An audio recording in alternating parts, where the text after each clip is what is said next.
Bismillahirrahmanirrahim. Assalamualaikum warahmatullahi wabarakatuh. Tes satu ya. Alhamdulillah wa syukrulillah la haula wa la quwata illa billah. Asyhadu an la ilaha illallah wahdahu la syarikalah wa asyhadu anna Muhammadan abduhu wa rasuluhu alladzi la nabiyya wa la rasula ba'dah amma ba'du.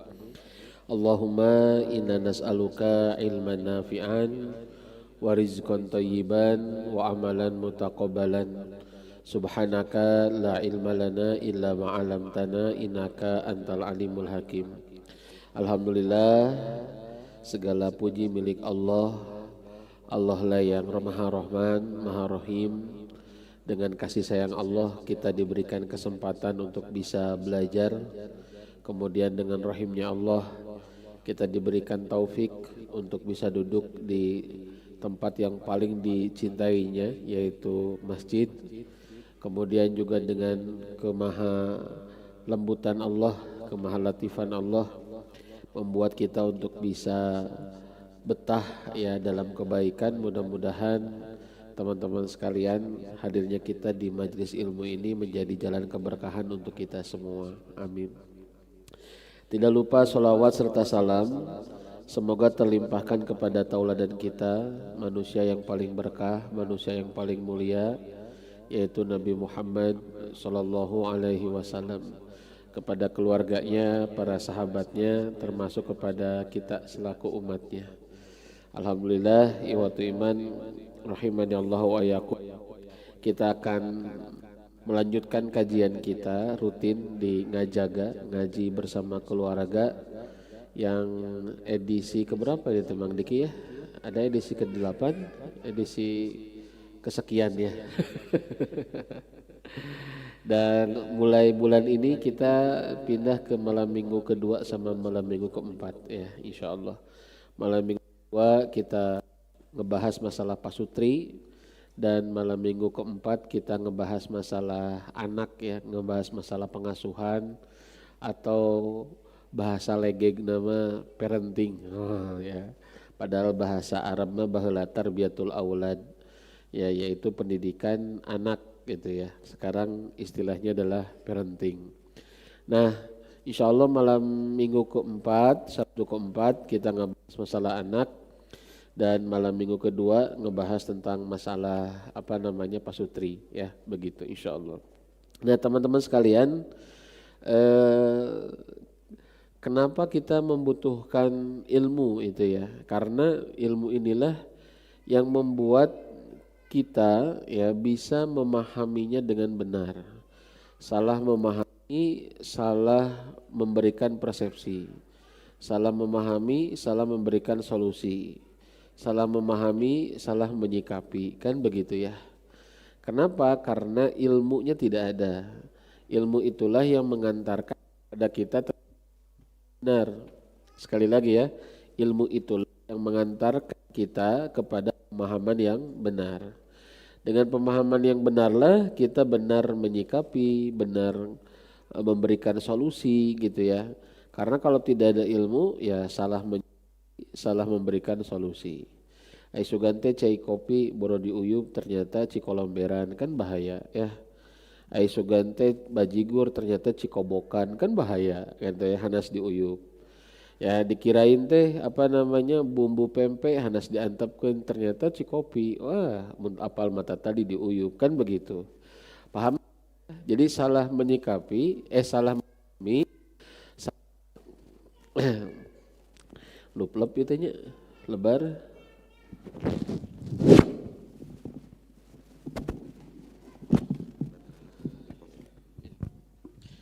Nah, salah menyikapi, salah memahami, salah menyikapi, salah memberikan solusi. Ya, itu bahaya tuh salah memberikan solusi. Ya, karena berawal dari pemahaman yang tidak tepat. Nah, memahami yang benar inilah butuh pengantar namanya ilmu. Ya, begitu. Ya, dan herannya umat akhir zaman kalau urusan benda serius, tapi kalau urusan makhluk ya serba sesa gitu ya. Apalagi urusan rumah tangga, urusan pasangan. Nah ini masalah. Ya, maka teman-teman sekalian, makanya kenapa saya lebih memilih untuk ada di kajian, ada di pembinaan gitu ya, daripada di dunia konseling ya. Walaupun ya itu pun tidak ditinggalkan, cuman sebagian persen ya. Kadangkala susah kita menerima konsultasi orang yang ilmunya aja nggak ada gitu kan susah ya. Ya coba menyadarkan orang yang tidak sadar bahwa dia itu salah kumata. Ya, tetapi dengan ilmu orang itu kadangkala nggak disuruh taubat aja udah tahu diri kan. Orang kan kalau ada di kajian misalkan tentang masalah anak, kita kan nggak nyuruh dia taubat, tapi ketika kita ketahui ini loh yang benar, dia udah oh gua salah nih, nah gitu kan. Tapi kalau ada orang tua, saya sering ketemu ya, saya sering ketemu orang tua muda lah, kayak kita lah ya, kan kita masih muda ya, ya begitu ya, Pak Sony ya, kita masih muda. Orang tua muda lah kayak kita, kadang kala menyalahkan anak gitu ya, nyalahin anak gitu ya, padahal kalau tahu ilmunya yang salah lah ya orang tuanya gitu, tapi orang tuanya nggak sadar bahwa dirinya salah kan gitu, susah menyadarkan nyuruh orang berobat nggak sadar dia sakit, susah kan, betul nggak? Berobatlah Anda, lah saya kan nggak sakit kan gitu kan, susah. Makanya ayah bunda sekalian, inilah pentingnya ilmu. Ya ilmu itulah yang nanti mengantarkan kita untuk benar memahami, benar menyikapi dan benar memberikan solusi. Ya, begitulah wallahu alam bisawab. Ya termasuk ilmu dalam membahas urusan pasutri dan anak-anak. Ya wallahu alam bisawab. Apalagi dalam Islam, teman-teman sekalian, nanti yang paling banyak melalaikan dari ibadah kepada Allah itu adalah urusan keluarga. Sekali lagi ya, yang paling banyak melalaikan seseorang itu dari ibadah kepada Allah itu adalah urusan keluarga, urusan pasangan, urusan anak, begitu. Ya sekali lagi, jadi nanti yang paling banyak melalaikan kita dalam menjalankan misi hidup, dalam menjalankan tugas hidup dari Allah, itu adalah urusan keluarga, urusan anak-anak, urusan pasangan sama urusan anak. Dan itu Allah abadikan dalam ayat-ayatnya. Ya seperti misalkan contoh di surat At-Taghabun, Allah Subhanahu wa taala berfirman, a'udzubillahi minasyaitonirrajim, inna min azwajikum wa auladikum aduwwal lakum fahdharuhum. Sesungguhnya sebagian anak-anak kalian dan istri-istri kalian itu berpotensi menjadi musuh, hati-hati kata Allah itu. Belum lagi di surat Al-Munafikun, ini masih juz 28 nih. Ya Allah berfirman, ya ayyuhalladzina amanu la tulhikum amwalukum wala auladukum an dzikrillah. Hati-hati wahai orang beriman, jangan sampai anak kalian, harta kalian melalaikan kalian dari zikir kepada Allah, dari ibadah kepada Allah. Ya karena nanti yang banyak melalaikan kita itu urusan pasangan dan urusan anak. Belum lagi ditambah dengan satu riset ya, satu penelitian yang menyebutkan bahwa yang paling banyak menyakiti atau potensi menyakiti diri kita itu ya orang yang terdekat kita. Ya nu berpotensi paling loba nyeri hatikeun urang teh nya nu jeung urang gitu ya. Nah ini kalau di kalau di keluarga ya pasangan sama anak-anak. Makanya kalau nggak ada ilmunya, wah pirudet teu hungkul teh, rudat rungsing ramijud bin pagujud bin pabaliut rungkad deh gitu ya. Kalau tidak ada ilmunya. Ya. Teteh ini yang sudah punya anak 2 atau 1 lah, apalagi 3. Dulu lagi ada nggak orang yang lagi gadis sehat gitu tapi nggak sebagai budak segala karasa gitu. Hah? Ada nggak? Ada yang dulu masih gadis teh sehat gitu, tapi kalau udah punya anak tiba-tiba aya migrain, aya mah gitu ya, aya naon we nyari cangkeng gitu ya dan lain sebagainya. Ada teteh yang kayak begitu? Nggak ada, setelah rehat, alhamdulillah ya. Itu nggak sedikit juga. Waktu gadis mah sehat, tapi geus boga budak mah sagala karasa.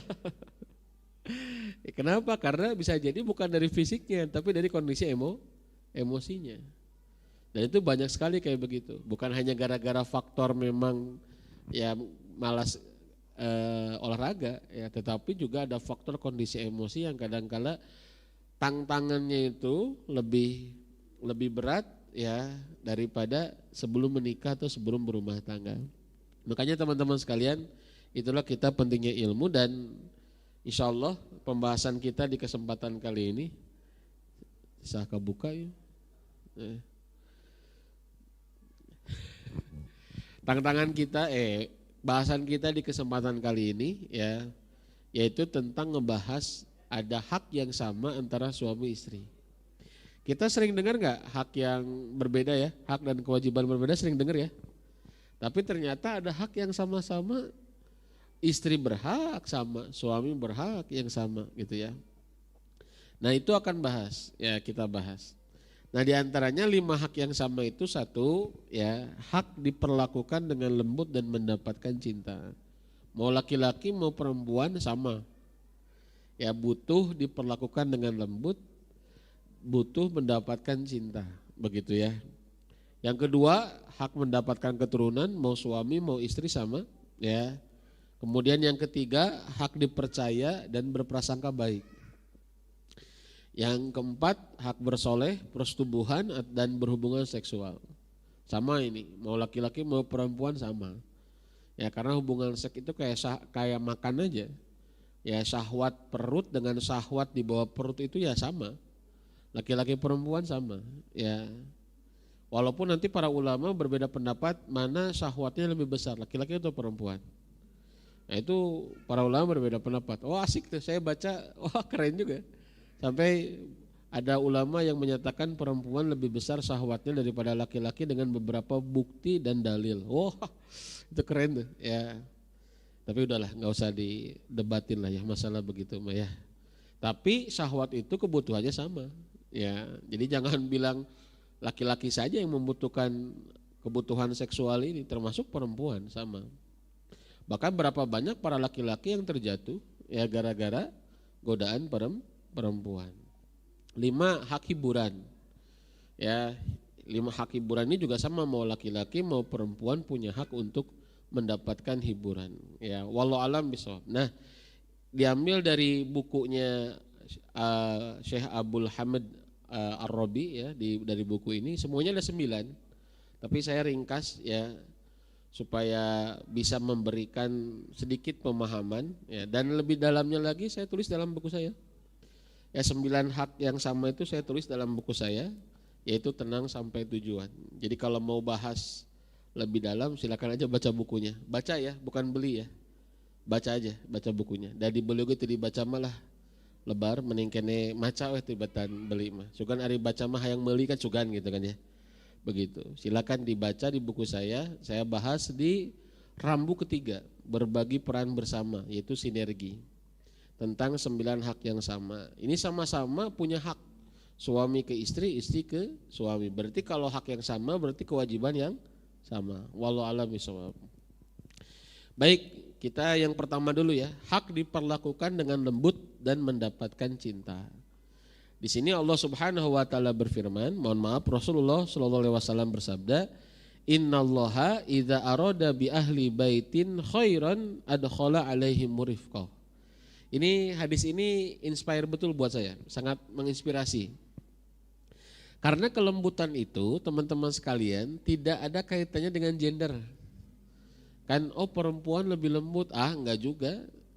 Ari keur aral mah wah leuwih-leuwih ti jalu ya, begitu. Ya watiman. Lebih-lebih daripada laki-laki kalau lagi marah makan ya, kalau walaupun perempuan. Jadi teteh-teteh ya jangan merasa aman. Oh saya mah perempuan dan lebih lembut, ente. Ya buktinya banyak juga anak-anak yang jadi korban gara-gara galaknya ibu-ibu kan ya, begitu ya. Kalau sudah marah mah semua sama. Saya pernah dicurhatin, bah istri saya ternyata saya baru tahu selama 2 tahun ini, ya Allah kalau marah suaranya keras, jojorowokan. Saya bilang jangankan istri antum ya. Istri Anda juga kalau marah kan begitu. Ya, kalau orang marah itu ya sama ya gitu ya. Ada enggak orang marah tapi suaranya lembut gitu? Ada? Papa ya, teman-teman ngambek gitu ya. Kamu teh kan gitu ya, teman ngambek mah. Jadi enggak ada orang suaranya lembut gitu ya. Yang jadi masalah adalah gimana cara ngelola marah kan begitu. Orang yang punya marah bisa dikelola, enggak keluar suaranya, bisa dikelola. Tapi orang yang kalau nggak bisa ngelola marah, suaranya keluar ya tinggi lah. Ya makanya orang kalau suami istri kalau lagi pada marah suaranya suka tinggi-tinggi atau pelan-pelan? Ah, tinggi-tinggi atau pelan-pelan suaranya? Tinggi-tinggi. Kenapa? Karena orang marah hatinya berjauhan kan? Karena hatinya berjauhan walaupun fisiknya berdekatan, matak sorana kudu tarik mikadenge ku hatena kan gitu ya. Betul tidak? Soknya terus jalmi nu silih amek ya apa namanya itu? Yang suka marah apakah suaranya lembut? Enggak, suaranya tinggi-tinggi. Begitu ya teman-teman. Nah, kelembutan itu sekali lagi itu bukan berkaitan dengan gender. Ya siapapun, saya juga kalau marah juga ya pasti suaranya keras lah itu ya, pasti ya. Kamu gitu kan, nggak mungkin suaranya lembut ya. Ya setahu saya ya, walau alam misal. Ya yang apa namanya itu paling ada orang yang bisa mengolah marahnya sehingga nggak ke apa namanya nggak ngomong kan begitu. Ada orang yang nggak bisa ngelola gitu ya, walau alam misal. Nah teman-teman sekalian, ternyata kelembutan itu salah satu indikator Allah memberikan kebaikan kepada satu keluarga. Hebat ya. Jadi indikator bahwa Allah itu menghendaki kebaikan pada satu keluarga, ini riwayat Ahmad. Yaitu al-dakhala alaihi murifqo. Allah akan memasukkan kelembutan kepada mereka. Masya Allah ya. Dan kelembutan itu urusan hati. Inilah yang membuat pasangan itu dekat. Ya, pasangan itu dekat. Ya, kenapa? Karena yang membuat dekat itu bukan harta tapi kelembutan. Teman-teman, ya termasuk ke anak sama teman-teman sekalian. Makanya hadisnya mohon maaf. Ayatnya Quran surat Ali Imran ayat 159. Di mana surat Ali Imran itu, lihat surat Ali Imran, fabima auzubillahi minasyaitonirrajim, fabima rahmatin minallahi lintalahum. Walau kunta faddan ghalidul qalbi lan faddu min haulik. Ya, artinya kurang lebih maka disebabkan dengan rahmat Allah turun, kamu wahai Muhammad, ini kepada Nabi Muhammad, kamu bisa bersikap lembut. Ya, walau kunta faddan ghalidul qalbi, kalaulah kamu Muhammad kata Allah bersikap keras, lagi kasar, lan faddu min haulik, maka mereka akan menjauh darimu, kan begitu. Preman sekasar-kasarnya, kalau dikasarin juga nggak mau. Betul gak? Ya orang yang nggak sopan gitu kan, kalau nggak disopanin juga nggak mau kan begitu. Maka teman-teman sekalian, inilah pentingnya kelembutan. Kelembutan itu bisa mendekatkan. Ya kalau bahasa Stephen Covey dalam bukunya Seven Habits ya for Effective Family People ya, itu menyebutkan bahwa kelembutan itu seperti rekening bank emosi. Jadi setoran bank emosi. Jadi kalau kita bersikap lembut kepada pasangan itu lagi setoran ke bank emosi mereka. Gitu ya. Kalau marah itu berarti penarikan ya dari bank emosi mereka. Begitu teman-teman. Makanya kelembutan itu ya salah satu yang membuat seseorang itu dekat. Wallahu a'lam bishawab. Bahkan dalam hadis yang lain, ini penting, mau laki-laki mau perempuan sama ya teman-teman, ya nggak senang, ya walaupun laki-lakinya suka fitness gitu ya, laki-lakinya otot otot besi kawat, istilahnya, otot kawat tulang besi lah ya, betul ya, otot kawat tulang besi, ya bukan berarti senang dipukulin juga kan. Ya coba ya sakitnya bukan di badan kalau dipukulin sama istri itu, sakitnya di mana? Di hati di sini. Walaupun suka olahraga tiba-tiba seneng gitu kalau dipukulin istrinya gitu ya enggak juga lah gitu ya. Ya oke, fisiknya enggak jadi masalah, hatinya ya. Maka teman-teman sekalian ya semua orang senang dengan kelembutan. Makanya kata Nabi, arifku ya la yakunu fi syai'in illa zanahu wa la yanzi'u fi syai'in illa syanahu. Kata Nabi, kalau ada kelembutan itu ada pada sesuatu, maka dia akan menghiasinya. Tapi kalau kelembutan itu dicabut dari sesuatu, maka akan mencemarinya. Sesuatu itu mau baik mau buruk. Sekali lagi ya, kelembutan jika ada pada sesuatu, maka akan menghiasinya. Jika dicabut dari sesuatu, maka akan mencemarinya. Sesuatu itu mau kebaikan, mau keburukan.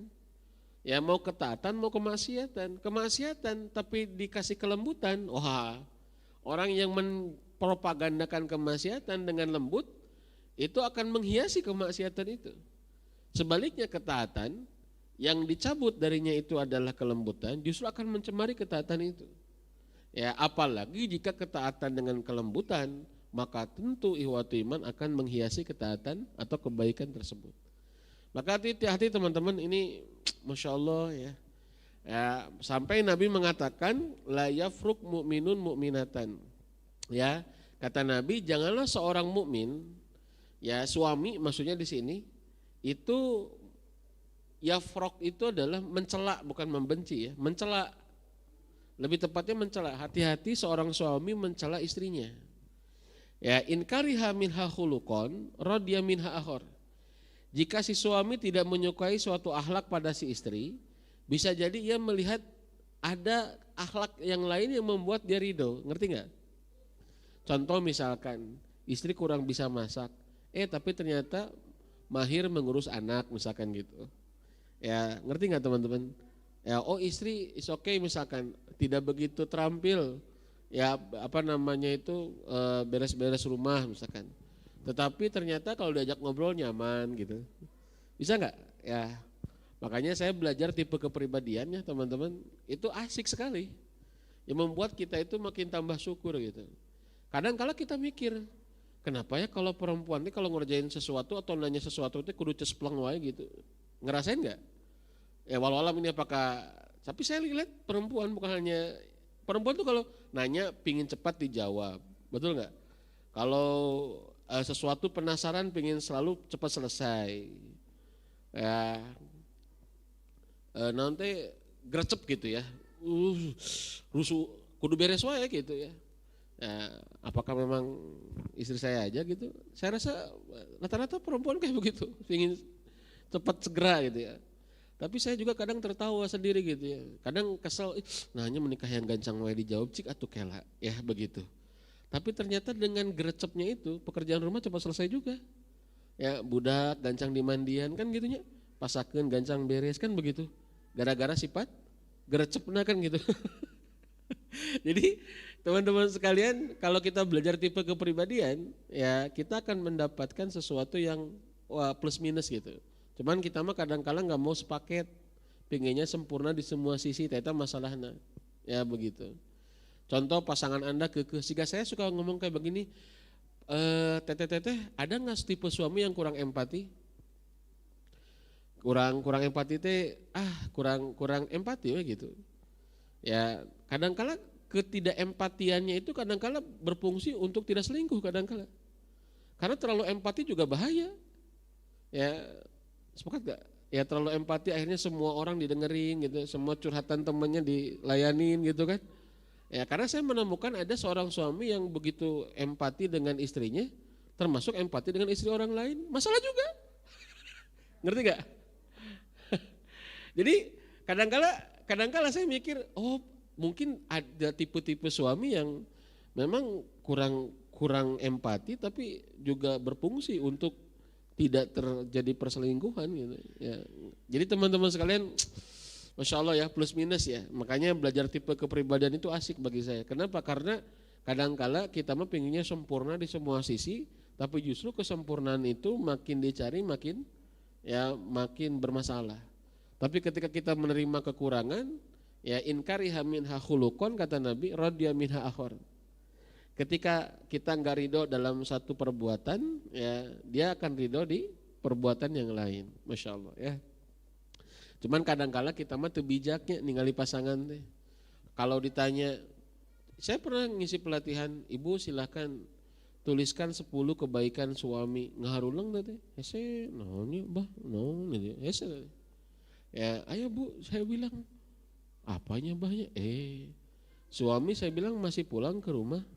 Masih, eta kebaikan saya bilang, eta mah kewajiban atau cuma bukan kebaikan tuh.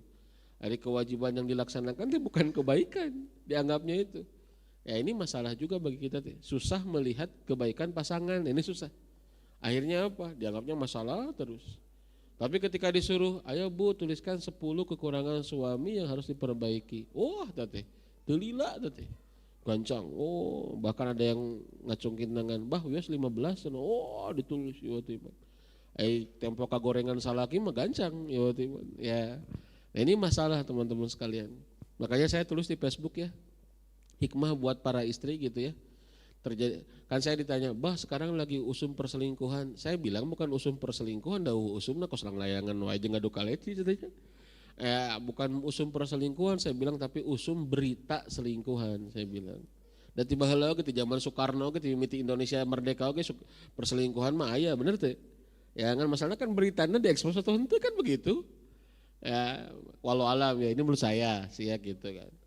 Ya teman-teman sekalian. Tapi hikmahnya buat para istri saya bilang ya, hikmah buat para suami ada ya, silakanlah baca di Facebook ya, dan jangan lupa like ya begitu. Ya, hikmah buat para istri saya bilang apa? Supaya tambah syukur. Karena saya menemukan tipe-tipe istri yang mohon maaf ya, mudah-mudahan ini bukan ibu-ibu di sini, ini mah ya di negeri Wakanda gitu ya. Suka mendapatkan suaminya pulang Pak, suka pulang, nafkahnya jalan gitu kan ya. Terus kewajiban kepada Allah dilaksanakan, berbuat maksiat enggak gitu ya. Standar lah gitulah. Kewajiban dilaksanakan, nafkah jalan, pulang ke rumah. Tapi eta melayani suami menikah kedul gitu tah. Hatta memberikan air minum buat suami, nemenin makan buat suami, malas gitu.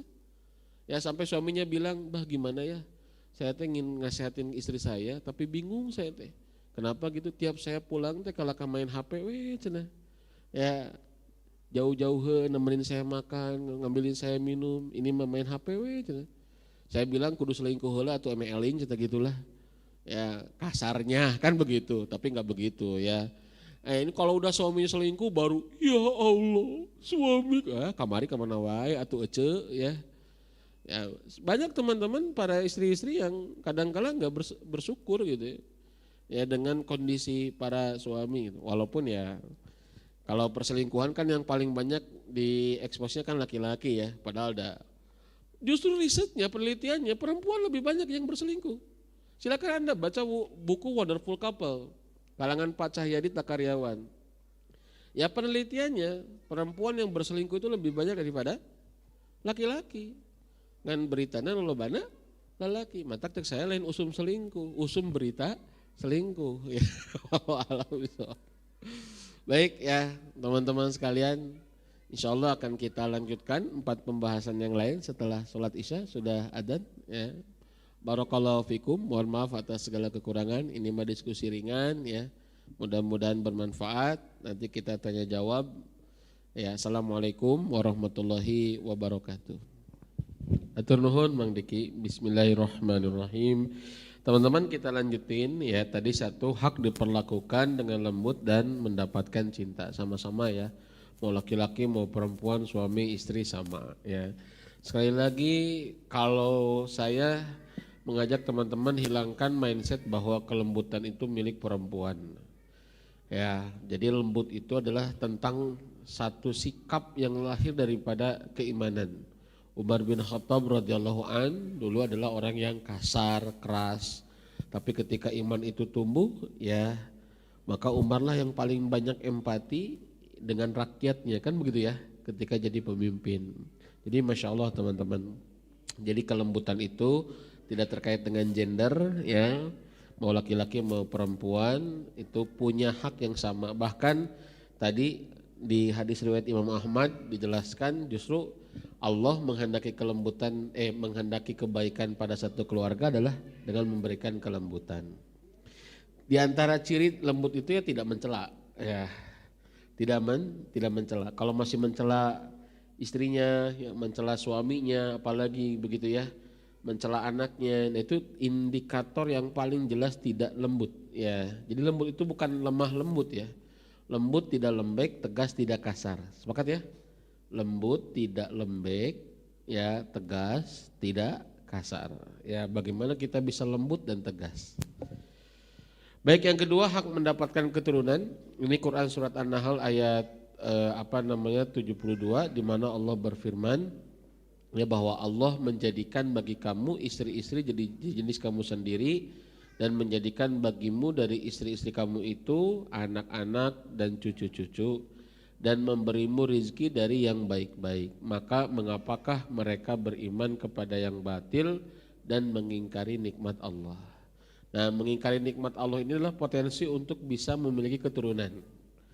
Ya, maka Quran surat An-Nahl ayat 72 ini menjadi landasan suami, istri, laki-laki, perempuan punya hak untuk mendapatkan keturunan. Walaupun teknisnya ya musyawarah lah ya. Begitu gimana direncanakan ya. Jadi apa namanya itu keluarga berencana gitu ya. KB itu apa? Keluarga berencana ya, berencana anak berapa gitu, 3, 4, 5, 6 gitu kan. 2 baik ya, lebih dari 2 lebih baik begitu ya, sepakat? Ya. Yang ketiga adalah hak dipercaya dan berprasangka baik. Nah, hak dipercaya ini teman-teman maksudnya adalah bahwa hati-hati dengan prasangka buruk. Ya, terutama prasangka itu, saya punya tulisan antologi ya, agar prasangka tak merapuhkan cinta. Nah itu tulisan saya. Saya sudah posting nggak ya? Saya lupa lagi ya. Agar prasangka tak merapuhkan cinta. Karena ternyata kualitas cinta dalam rumah tangga salah satunya dihancurkan dengan prasangka-prasangka yang nggak baik. Ya padahal nggak ada tanda apa-apa, tapi karena was-was syaitan, tahu was-was syaitan bisikan setan gitu ya. Akhirnya apa? Akhirnya dia berprasangka buruk kepada pasangannya sendiri. Ini masalah. Akhirnya sikapnya sudah tidak empati, sudah tidak peduli ya, karena berawal dari prasangka yang buruk kepada kepada pasangannya. Ini hati-hati ya. Kalaupun Anda merasa ada ketidakjelasan, sampaikan ya. Jangan ngelebar kemana-mana gitu ya. Apalagi gara-gara sering banyak berita nu teu pararuguh jadi urang teh jual suudon ke pasangan sendiri gitu ya, ini masalah begitu. Nah dalam hadis yang diriwayatkan oleh muttafaqun alaih, Abu Hurairah berkisah seorang badui menghadap Rasulullah Shallallahu Alaihi Wasallam seraya mengadu, istriku melahirkan anak laki-laki berkulit hitam cenanya, dan aku tidak mengakuinya sebagai anakku ya.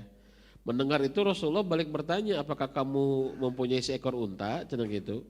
Lelaki badui itu menjawab, iya saya punya, cenah gitu. Kemudian Rasul bertanya lagi, apa warnanya? Ya merah katanya. Mungkinkah di antara mereka terdapat warna putih, di antara onta gitu ya. Kemudian ya ada yang berwarna putih, ya kemudian Rasul balik nanya lagi, bagaimana hal itu bisa terjadi? Dia jawab, wahai Rasulullah, itu terjadi karena faktor keturunan yang jauh. Ini ngebahas masalah unta Rasulullah teh. Ya betul ya, seekor unta. Nah Rasul kemudian menjelaskan, bisa jadi anakmu itu berkulit hitam juga karena faktor keturunan yang jauh tersebut. Sedangkan ya mohon maaf sabdanya, dan beliau tidak mengizinkan lelaki badui itu menolak mengakui anaknya. Karena ya udah jelas-jelas anaknya. Ya dan tidak terbukti istrinya mohon maaf berzina misalkan dengan laki-laki yang lain. Tapi karena kulitnya mungkin tidak sesuai dengan ya ayahnya atau ibunya, nah budak teh hidungnya cenanya. Da bapana ya hidung pisan. Ya bapana teh hidung gitu ya. Kemudian ibunya enggak, tapi kenapa anaknya hitam? Nah ternyata ada faktor yang jauh. Ya itu juga bisa terjadi. Jadi jangan dulu ya suudzon teman-teman ya, tetapi dipastikan harus betul-betul secara ilmu. Ya wallahu alam bisawab. Ya. Kemudian hak bersolek teman-teman ya, mau laki-laki mau perempuan sama ya. Rasulullah bersabda, innallaha jamilun yuhibbul jamal. Allah teh suka keindahan dan menyukai keindahan. Kata Abdullah bin Abbas, aku mempersolek diri sebagaimana aku senang kalau istriku mempersolek diri. Ya jadi teman-teman sekalian, ini penting buat para laki-laki ya, kade ya, jangan mentang-mentang kita sebagai suami istri hayang ngageulis wae jeung sareungit wae, hari suami ya tidur balik nepak jam 11 teu mandi acan, baru kesang ieu teh mah ya. Kemudian mintanya dipeluk sama istri, kan itu bermasalah pika sebeleunya nu kitu ya. Tapi ada suami yang cuek we gitu ya. Ini masalah teman-teman ya. Makanya subhanallah ya, istri juga punya hak yang sama ya. Makanya yang paling mudah menurut saya adalah hidupkan sunnah dalam rumah. Mau tidur gitu kan ya, sunnahnya bersiwak. Atau bangun tidur sunnahnya bersiwak. Mau tidur berwudu, kan begitu. Itu sunnah-sunnah tuh ya. Sebelum Anda maskeran malam, wudu dulu ya, imai maskeran mineng ari wudu tara tapi masalah nu kitu ya. Begitu ya, ari bedak terlepas iwatu iman ari wudu poho wae kan gitu. Ya, jangan sampai kayak begitu. Jadi hidupkan sunnah dalam rumah, insya Allah ya Anda sudah bersolek lah ya begitu. Apalagi niatnya adalah karena Allah. Ini mau laki-laki mau perempuan sama ya. Ya mau minyak wangi ya, mau pakaian ya. Laki-laki perempuan sama, apalagi perempuan yang tugas utamanya adalah menyenangkan laki-laki. Ya walau alam bisawab. Nah ini teh penting diobrolkan ya. Kenapa? Karena di rumah. Saya saya kadang-kala menganjurkan para suami sok obrolkan. Kalau kamu senengnya istri teh pakai pakaian ini di rumah ya sok obrolkan. Ulai mah ngedumel wae. Bari mang minggu-minggu, mang bulan-bulan kan gitunya. Ya saya bilang masalah, istri kita itu bukan hari ini dan esok lusa, masa expire-nya cerita gitunya. Tapi istri kita itu hari ini, masa depan dan parat tepi ke akhirat. Makanya kalau ada sesuatu yang menurut Anda itu prinsipil dan akan mendapatkan dan nanti berpengaruh kepada kelanggengan rumah tangga Anda, sampaikan saya bilang. Ya, karena ada laki-laki yang nggak semua berani speak up gitu ya, nggak semua laki-laki berani bicara. Ya ibu-ibu ya makanya itu ditanyakan, aku kalau pakai minyak wangi begini kamu suka enggak? Kan begitu ya. Itu sederhana teman-teman. Tapi ya jangan sampai kita merasa sudah mempersolek diri ternyata suami enggak suka, kan begitu. Ya, atau sebaliknya. Ya suami pun demikian, walaupun memang ya kalau suami malah rata-rata sok cueknya. Itu walaupun enggak semua, cuma rata-rata gitu ya. Nah makanya ini juga penting karena itu pun hak istri kita. Walau alam bisawab. Sederhana ya. Hak hiburan. Ya kata Nabi, walaisa minallahu illa thalathun. Tidak 3 hal yang tidak termasuk permainan yang melalaikan, yaitu ya ta'dibur rajuli farasahu, ya seorang yang mengajari kudanya, itu tidak disebutkan ngurus kuda, mengajari kuda itu ya. Itu tidak disebutkan melalaikan ya. Tapi saya nggak berani juga kalau sekarang ditakwilkan jadi ngurus motor gitu, ngurus mobil. Beda kayaknya ya. Beda. Tetaplah kuda lah ulah di. Tapi pan imah kudana kuda besi. Enggak lah ulah pokoknya kuda ya mah. Ya motor mah lain kuda lahnya itu ya sakumaha mahal oke kan begitu ya. Tapi ini mah kuda lah ya, mengajari kuda atau mengurus kuda. Ya, itu tidak dianggap itu melalaikan. Sendak gurau dengan istri, mula'abatuhu imro'atahu. Ya, sendak gurau heureuy dengan istri. Itu tidak disebut sia-sia tuh, jadi pahala tuh, luar biasa ya. Memanah dengan busur, iwatu iman. Nah, sendak gurau dengan istri itu adalah bagian yang tidak disebutkan sia-sia. Wah, asiknya. Ya, pemuda mah can punya istri serius nawa can tentu jadi pahalanya. Tapi yang sudah menikah heureuy wae jadi pahala. Ya, punten ya, Mah ya, punten ya. Begitu. Jadi teman-teman sekalian luar biasa ya. Makanya diniatan lah, walaupun ya kadang-kala suami sudah ngumpulin referensi supaya bisa heureuy jeung istri ya. Tapi si istri teh seserian teh lain ningali suamina bercanda, tapi memang candaannya garing gitu, jadi seserian. Ya gitu ya. Jadi teman-teman sekalian boleh lah. Ya saya juga kadang kalau cari referensi nonton sesekali ya, misalkan ada reel, misalkan nonton cah lontong, ya gayanya begini. Jadi itu referensi itu ya supaya saya bisa rada ngebodor lah ke istri teman-teman sekalian. Jadi ya heureuy gitu ya. Ya jadi bolehlah ya. Jadi sendak gurau dengan istri tidak disebutkan sia-sia. Masya Allah ya, berpahala. Saya dulu sempat berpikir hadis ini, nah hanya sendak gurau jadi pahala gitu, heureuy jeung istri jadi pahala. Ternyata saya baru paham, karena salah satu indikator ada kedekatan emosi naon? Heureuy, betul enggak? Sok, ya, Anda berani heureuy jeung orang nu teu kenal, karena ogegek diuk jual di heureuyan, no, hayang dicabok mah nya, bener. Ya, cek betul saham mana jauh karena kenal diuk kigireun jeung ngajak heureuy ka. Betul enggak? Teteh berani enggak? Ya kita tuh berani heureuy lamun jeung kenal kan, saking merasa dekat gitu kan ya. Kadang-kala heureuy ge berlebihan kan ya gitu kan, geus silih alungkeun ka sumur misalkan begitu ya, saking deketna iwat-iwat. Tapi kalau kita sudah dekat, jadi ya kenapa sendak gurau dengan istri? Karena indikator kedekatan emosi, betul gak? Sepakat gak? Kalau itu sudah dekat, kedekatan emosi sudah dekat, udah itu. Insya Allah. Banyak kebaikan dalam rumah tangga. Tapi lamun kerambek, punten ibu-ibu, teteh-teteh, lamun kerambek ke suami atau ke orang, hayang heureuy itu. Wah, boboro hayang heureuy ningali raraina ge embung urang kan ya. Tahu rarai, lihat mukanya aja udah gak mau gitu kan ya. Kalau lagi marah mah betul gak? Jadi heureuy itu menunjukkan kedekatan emosi ya. Betul ya? Sepakat ya? Gitu. Matak lamun batur aya sok ngajak heureuy, oh mungkin dia merasa dekat gitu aja lah ya. Bisa batur sok ngajak heureuy, mungkin dia merasa dekat. Nah, suami istri itu senda gurau, kenapa bisa jadi pahala? Karena dengan senda guraunya itu menunjukkan kedekatan emosi ya, Masya Allah. Tapi kalau suami istri sok ya nu hiji keur ambek, nu hiji ngerasa kasigu gua ya susah senda gurau. Walau alam bisawab.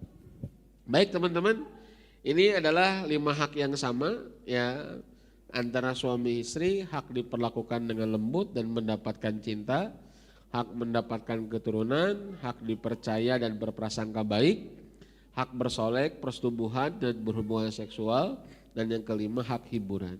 Hiburan yang halal ya teman-teman sekalian, hiburan yang tidak melanggar syariat, hiburan yang tentu terjaga dari perbuatan-perbuatan maksiat, bukan asal hiburan. Wallahu alam bisawab. Hatur nuhun, saya kira itu Mang Diki yang bisa disampaikan pada kesempatan malam ini. Mohon maaf, mungkin untuk kali ini kita nggak ada tanya jawab dulu ya. Qadarullah, Allah sedang memberikan sedikit ya, ada hak tubuh yang belum tertunaikan beberapa hari ini. Jadi mudah-mudahan bisa menginspirasi walaupun sebentar ya teman-teman sekalian. Jadi 5 hak yang sama suami dan istri mudah-mudahan bisa memberikan pemahaman kepada kita bahwa ada kewajiban yang harus kita tunaikan ya untuk pasangan kita. Ya, tasnya jadi tekudu meributkan heula ini hak siapa, kewajiban siapa gitu ya. Tunaikan dulu yang sama-samanya, ke insya Allah yang beda-beda lebih aman. Ya begitu ya, yang beda-beda lebih aman. Apa saja hak dan kewajiban atau hak yang berbeda? Ada berapa? Apa saja? Saksikan episode berikutnya insya Allah ya. Barakallahu fikum. Mohon maaf Mang Diki, mungkin gak apa-apa ya. Teman-teman mohon maaf ya, biasanya kita ada tanya jawab bahkan sampai jam 8:30 ya. Tapi qadarullah begitulah ya, insya Allah mudah-mudahan semuanya diberkahkan ya, anak-anak kita disoleh-solehakan, pasangan kita juga sama. Subhanaka rabbil izzati amma yasifun wa salamun alal mursalin walhamdulillahi rabbil alamin. Assalamualaikum warahmatullahi wabarakatuh.